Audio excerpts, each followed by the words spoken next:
Welcome back to the channel, everybody. As you can see, it's dark out, and we're gonna start working on that motor a little bit. You guys keep asking for more content, so that's what we're gonna do. We're gonna do a Wednesday upload as well. I don't know exactly what time of day, probably midday. We'll do like a midday video drop. So you guys are on your lunch break, whatever, you guys check it out. So today we're gonna work on that, get the pistons out of it, and get everything kind of cleaned up, make gap the rings. I might wait, we'll see. A little update on the race truck motor. That's what this is. Some of you guys were asking about this one in the comments. We're gonna switch over to an LS7 head. Right now it's got LS3 heads on it. And I had a high ram, but I sold the high ram. After seeing kind of what the single plane would do versus a high ram, I was really surprised that that manifold even held a candle to that high ram. But if you guys haven't seen that video, there is the carb versus EFI shootout where we do single plane versus high ram type of thing. So check that video out. What we're gonna do is an LS7 head and the CID manifold, and it's gonna have like a custom billet elbow on it. That's the plan for the race truck motor. Other than that, it's ready to go. I may pop it apart once I pull the heads off and just check over everything. So we'll look at the head gaskets when the heads come off, and I'll probably pull some of the rods caps off and just check over all the bearings. Make sure everything is healthy. Then we'll put it probably back on the dyno. That's kind of what I want to do, is change the heads and then put it back on the dyno and see what it picks up. So the heads that I'm wanting to go to should pick up a lot of power over those. I don't think they'll bump up compression at all, but the port design and the flow numbers from that are a lot better. So that's the plan for the race truck. We'll probably do a chassis update video here soon. TJ's been down there killing it. I just haven't had time to get down there. I've been tuning every day, almost from the time I wake up to the time I go to sleep. So that's why I've been doing one video a week, but I'm just gonna make time to do a Wednesday upload for you guys and just kind of keep things rolling. Get old Project Moonshine rolling, get the work truck. That's the name of the truck, get the work truck rolling. Hopefully soon. It's about to be a roller again. So I'm really excited. I just want to see it sitting on the ground with the wheel combo and everything and the way we body dropped and everything. I'm super excited to see that thing finally sitting on the ground. And we pretty much have everything here. So once the chassis is done, we can just throw everything in it nicely and get rolling, get to testing, get it on the dyno, and finally make some passes. It's been a while for me since I made a pass in that truck. So I'm excited to do that. But that's enough talking for now. Let's get to pulling this thing apart.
Alright guys, so got the first piston out.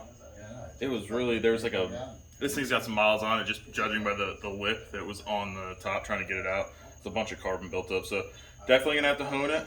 I'll probably take the top ring off and push it in and just see what the gap is now before we hone it, before I touch the rings. That way it won't be too big, because I'm aiming for about 28 on the top and 32 thousandths on the second. And the reason we do that is, what happens is, I don't know if you guys can see this, when it gets too hot, the ring starts to expand, and what will happen is it'll push together and butt, and then it kind of pushes out like that. When that happens, it rips the top of the piston off. So we're trying to avoid that, because it's going to see some heat. Bearing looked good too before I dropped it on the ground, but that's bearing solid. No scoring on that one. We'll look through the rest of them and see, but that bearing looks good. I'm going to go ahead and mark all the rods, that way I know where they went and when we fly cut them. So I got this little punch set here. I'm just going to mark the rods and then we'll be good. I'm gonna check the gap on the top ring now just to see, because I'm curious where it's at. And it looks like it's about 15 thousandths. So they're pretty snug. We'll go ahead and hone it, knock the glaze off, knock the lip off the top here, and then we'll gap the rings after we can see from there. But everything on that piston looks good. So we'll get the rest of them out and go from there.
Alright guys, got all the pistons out. Crank looks good.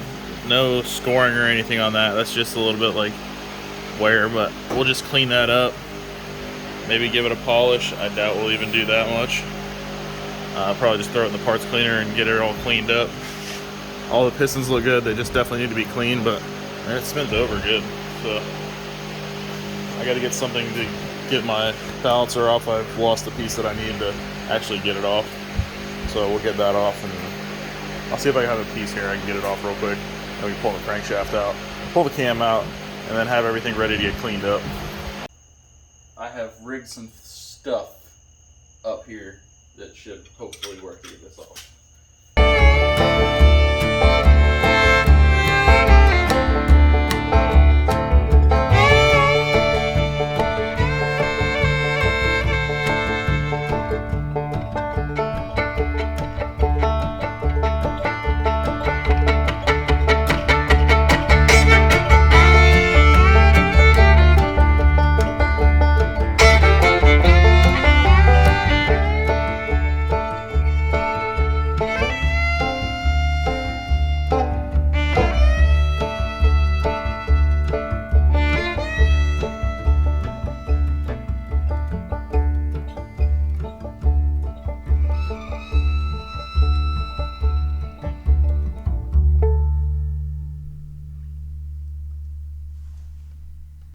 Alright, so I just wanted to explain to you guys kind of how these deals work. This right here is a variable valve timing cam gear. So what it does is, this little bolt right here, between this and the cover, right, it uses oil to advance or retard the camshaft. So what this would do, like advancing the camshaft is going to increase your low speed torque output, and then retarding it's going to help with some high-end power. So having this helps with getting a broader power bands where you have the best low-end torque and best peak power out of the factory camshaft. When these are in the park position, though, I believe they're fully retarded, and then it just advances the camshaft for your low-speed torque, stuff like that. So when you swap a cam in one of these, you either got to use a lock block, switch the whole gear, or you can use a limiter kit, and it just limits how much it can actually retard and advance the camshaft, because you start to run into really tight piston to valve clearance, which is why we're going to end up fly cutting these pistons. That way we can actually put like a real camshaft in it. All the main caps are off. I'm getting ready to pull the crankshaft off. This is the first time I've really dug into one of these motors. Very similar to an LS. But what I noticed is there's no upper thrust bearing. Alright guys, so what I was talking about was the thrust bearing on the, like an LS is in the middle of the motor, just like this one, but the upper half of the bearing wasn't there. I don't know. Man, that's weird. I don't know if you guys saw that. I've never taken one of these this far apart, but this thing just came off in my hand. That is a weird looking thrust bearing. Alright guys, so I was looking at this here motor, and I've never actually taken one of these apart this far, but it doesn't have, at least it didn't, maybe it's supposed to, it doesn't, I don't know if somebody messed up, but it doesn't have an upper half for the thrust. And then when I took it apart, this piece fell off. It doesn't look like it's beat up or anything, and this one doesn't want to seem to come off, but I do not like that design at all. Like, I don't know if you guys can see those like cleats in there, but I feel like that's not a very good design. So I'll see if I can get an LS thrust on here. Maybe that's the thing. I don't know. I've never really messed with these motors, so I don't know all the tricks to building them. But I know probably one of the things I'm going to do is get rid of these piston squirters. That way I can just keep priority oiling. I'll talk to John about what he thinks. But usually on the LS8 higher horsepower stuff, that's what we always did. So the rest of the bearings look phenomenal, though. I mean, they're literally like untouched. This one's got a little wear to it, but all the other ones look great. They're all coated, so we'll get it down to John, get it cleaned up, and then I'll probably put some extra clearance bearings in here if I can. That way we got a good oil cushion for all that horsepower we're gonna throw at this thing. Guys, that's gonna do it for the tear down on the L83.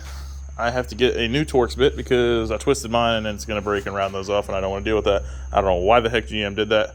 I always have an issue getting those Torx heads out, so I'll probably just replace them with an Allen. No, I won't. I'm going to put a bolt in there as long as it clears. But I'm going to get this thing down to John. I'll probably use his impact deal and get those off. And yeah, we'll get it all cleaned up, get the block.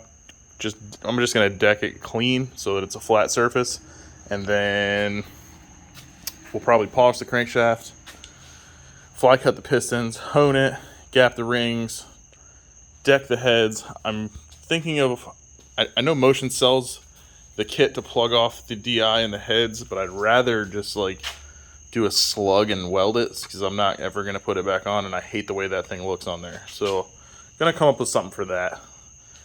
And then we'll get it all back together. Probably throw it on the engine dyno and kind of see what kind of power it makes. I bet it'll make pretty good power. Haven't decided if we're going to do the heads yet, but we might touch them up just a pinch. Just see what they do. Maybe we'll stick them on the flow bench and see what they flow stock.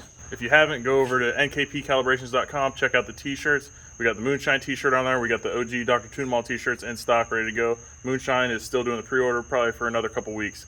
But I appreciate you guys tuning in. As always, stay tuned, and we'll see you Sunday.